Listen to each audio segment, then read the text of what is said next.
Thank you for joining me this morning. My suggested memory verse today is, "Let him know that he which is converteth the sinner from the error of his way shall save a soul from death, and shall save a multitude of sins." And this is found in James 5:20. And if you enjoy this, remember to like and subscribe. Today we're in Matthew chapter 7, verses 1 through 5.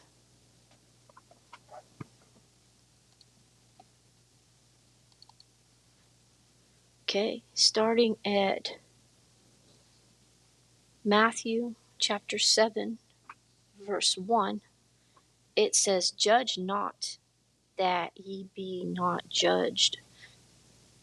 When I was looking at that word judge, what does judge mean? Judge means that you assume that you have the right to pass judgment on another. You decide right and wrong. You condemn or you criticize. But that second word, if you look at that second word right here, that second word is not. This says, judge not. Don't judge. Don't criticize others. Don't assume that we have the right to pass judgment on someone else.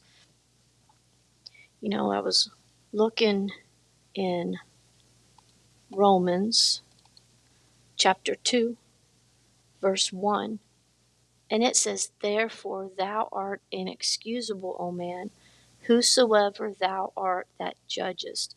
For wherein thou judgest another, thou condemnest thyself. For thou that judgest doest the same things." Don't criticize someone else for doing something when we're doing the same thing. Over here in Luke chapter 6, verse 37, it says, "Judge not, and ye shall not be judged. Condemn not, and ye shall not be condemned. Forgive, and ye shall be forgiven."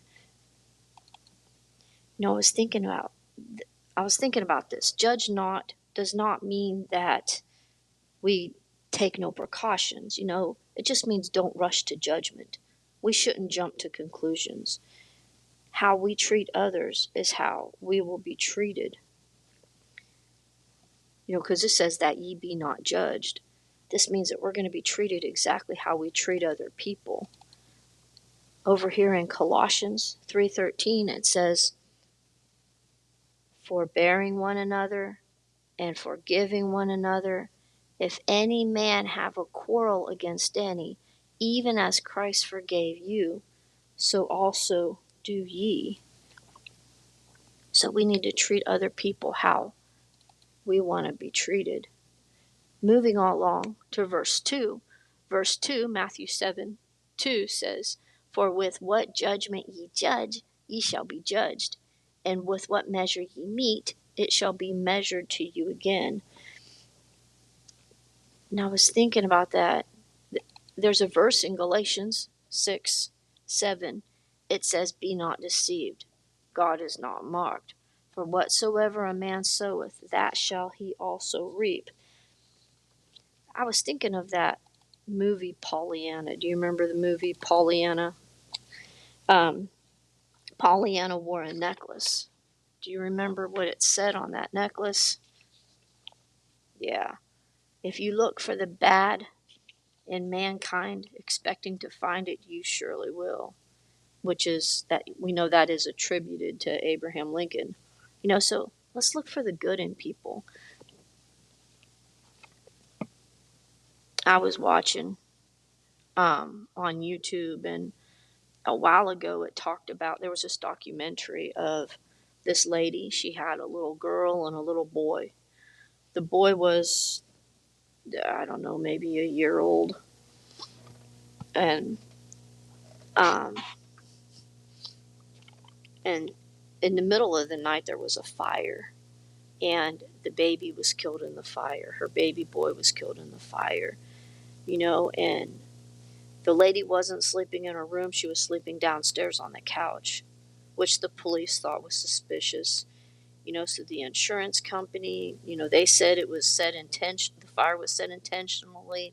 The fire department said it was arson, and the fire was started in the baby's room. So the lady was arrested, and she's charged with first-degree murder for her son.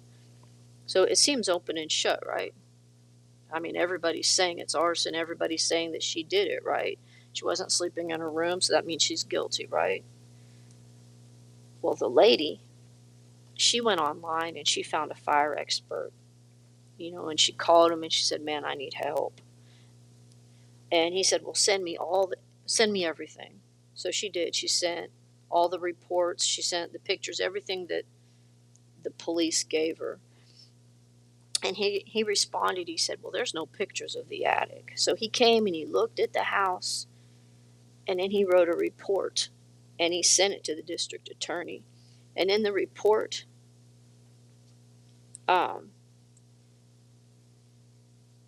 he said that their report was junk science. He said the fire started in the attic above the baby's room. He said it was an electrical fire. The insulation caught on fire. And he took pictures and everything, and he backed up everything he said. He told him step by step what happened. Come to find out, nobody had ever even looked at the attic except for him. And so the district attorney, after carefully, investigating this, he dropped all the charges. We have to be careful about jumping to conclusions. We may not know the whole story, and what we say can really hurt people. This lady could have gone to prison for the rest of her life for a crime that never even occurred because somebody jumped to conclusions. We read in the Bible about Mephibosheth. We know from the Bible that David and Jonathan were best friends.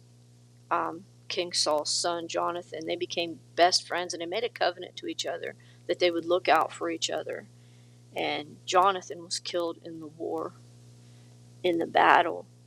And so when David became king, the first thing he did is he asked if Jonathan had any kids. If there's anybody that Jonathan, because of this covenant, because he cared so much about Jonathan, he asked if Jonathan had any kids, and they said, yes, he has a son, Mephibosheth, but he's lame on both of his feet because when he was little, he was dropped and it broke both of his legs. And Mephibosheth has somebody that cares for him. His name is Ziba. And so we know David, when he got Mephibosheth, he brought him to the palace, and he told Mephibosheth that from now on he would eat at the king's table. And he gave Mephibosheth everything that was his grandfather's, everything that was King Saul's, he gave to Mephibosheth. Well, one day, Ziba, this is the person that takes care of Mephibosheth, he comes to David with provisions and claims that Mephibosheth had broken faith with David. Ziba tells him that Mephibosheth rebelled against the king. Well, David responds by giving all that belongs to Mephibosheth to Ziba. Seems open and shut, right? Well, later we read that Ziba lied. Mephibosheth never did anything to King David. It appears that Ziba was just envious of everything Mephibosheth had. But it was all just a lie. We can't just listen to one side of a story. Maybe a month ago, there was a SUV that hit and killed a 5-year-old. And so the police came, they found a car in the vicinity matching that description, and they arrested him for hit and run. They arrested him for vehicular homicide, and all these charges. Well, the man's wife that was arrested, she thought, well, this doesn't sound right. So she went to the area where it happened, and she went door to door, and she found those doorbell cameras, and she found footage. She found on video. She found the incident on video. And so she gave it to her lawyer. Her lawyer went to the police, and they wouldn't listen to him. So he finally just went straight to the district attorney, and he showed the district attorney. And the district attorney, when he saw it, he dropped all the charges, and the actual perpetrator was arrested. Jumping to conclusions really hurts people. We have to really be careful. If we hear something about somebody, that's just one side of a story. And we have to be careful, because how we treat other people is how we're going to be treated. If we don't want them to jump to conclusions about us, we shouldn't do it to them. We'll be judged by the same standards we judge others by. And then we go to verse 3, Matthew 7, verse 3, and it says, "And why beholdest thou the mote that is in thy brother's eye, and considerest not the beam that is in thine own eye?" Verse 4, "Or how wilt thou say to thy brother, Let me pull out the mote out of thine eye, and behold, a beam is in thine own eye?" And we look at this.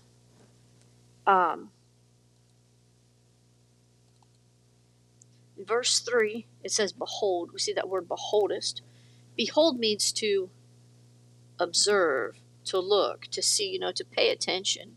And we have to realize that if you're looking in your Bible, this is written in red. This is Jesus talking. And if Jesus is telling us, hey, you need to pay attention to this, that means we really need to pay attention to this. And right here, later on, we see the word considerest. Well, consider means to think carefully about, to make a decision, to contemplate, to study, to pay attention to scrutinize. We're so busy paying attention to our brother's faults. We're not studying our own faults. And we see this word mote. You know what a mote is? A mote is a tiny piece of dust that you can't hardly see. It's almost invisible. It's, a very small particle. It's a speck. But then we see that word beam. You know what a beam is? We use beams to hold up buildings. They're large. They're unmistakable. They're, you notice them. They stand out. And so we compare these two. We compare the beam and the mote. And if you picture this, it is kind of comical. To see somebody that has this huge piece of wood sticking out of their eye, and they're trying desperately to take the dust out of your eye. You're never going to find it. Why are we noticing the tiny mistakes of others, but we're ignoring our obvious mistakes? A long time ago, Pastor Timmy preached about this, and he got this tiny red circle, and he taped it on someone's nose, and he started laughing at him. And then Pastor Timmy got this great big piece of construction paper, this great big red one, taped it on his own face, and he couldn't even see past the red circle on his face to even see the other person's tiny red circle. And it's kind of like that. Matthew 15:14 says, "Let them alone. They be blind leaders of the blind. And if the blind lead the blind, both shall fall into the ditch." How are we going to show others the right way to go if we're lost? We're just both going to be lost. And that's what this verse is saying. "How wilt thou say to thy brother, Let me pull out the mote out of thine eye, and behold, a beam is in thine own eye?" If we can't get this beam out of our own eye, we're not going to be able to help them. Okay, going on to verse 5. Verse 5 says, "Thou hypocrite, first cast out the beam out of thine own eye, and then shalt thou see clearly to cast out the mote out of thy brother's eye." We've talked about hypocrite before. A hypocrite is someone who puts on false appearances. It's someone who pretends to be what they're not. A person who pretends to have beliefs that they don't actually possess. They're just doing it for a show. So you'll think this is what they are. And this says, I was looking at that phrase, "and then shalt thou see clearly to cast out." And cast out means we have to get our heart right first. This shows an effort on our part. We have to get rid of it. And clearly, have you ever put on sunglasses and they're all foggy looking, they're all dirty. You can't see out of them very well. We take them off and we rub them off so we can see clearly out of them. Clearly means uncluttered, without distractions or confusion. We have a free view of something. It's allowing light to pass through. To me, this means not only do we realize our faults, but we have corrected them. We've taken steps to get rid of our faults. We've taken steps to do better. And then it says thy brother's eyes. And I was thinking of the word brother. Do you know what a brother is? A brother can mean a follower of Christ or just another person, a fellow human being, somebody else. That means that we're trying to help other people. God wants us to help other people. In Jude 1, verse 22, it says, and of some having compassion, making a difference. After we do that, then we can help other people by having compassion on them. He's not saying that the mote isn't important. I wear contacts, and if I get something in my eye, it hurts. Even though it's little, it will bother me. He's saying if we see our brother doing something wrong, help them, but have compassion on them. Do it out of love. James 5:20 says, let him know that he which converteth the sinner from the error of his way shall save a soul from death, and shall hide a multitude of sins. And this is the verse that I recommended we memorize. Just helping somebody else can really help in more ways than we can imagine. We go to Galatians 6:1. It says, brethren, if a man be overtaken in a fault, ye which are spiritual, restore such a one in the spirit of meekness, considering thyself, lest thou also be tempted. And in James 1:19, it says, wherefore, my beloved brother, let every man be swift to hear, slow to speak, slow to wrath. We need to show love. We need to help our brother, help him remove the mote from his eye. We used to have testimony service in church, and sometimes we do. We get up and we say the things that we've been through and how God helped us through it, and this encourages other people. People can use your testimony and apply it to their life and think, well, if God did that for you, he can do that for me too. We look in John 4:39, and many of the Samaritans of that city believed on him for the saying of the woman, which testified, he told me all that I ever did. And this is talking about Jesus when he was in Samaria, and he talked to the woman at the well. And she went and told the whole town, hey, come see a man that told me everything I ever did. And like this verse said, many people believed in Jesus because of her testimony. Our testimonies are powerful. We go to Luke chapter 8, verses 39 and 40. It says, this is Jesus talking. He said, return to thine own house and show how great things God hath done unto thee. And he went his way and published throughout the whole city how great things Jesus had done unto him. And it came to pass that when Jesus was returned, the people gladly received him, for they were all waiting for him. So his testimony saved a lot of people. They were waiting for him. They were ready because of what that man said, just because of his testimony. In Revelations 12:11, it talks about our testimony. And it says, and they overcame him by the blood of the Lamb and by the word of their testimony, and they loved not their lives unto death. So our testimony is important. I thought, for fun, we would do a puzzle. So I'm going to show you a puzzle.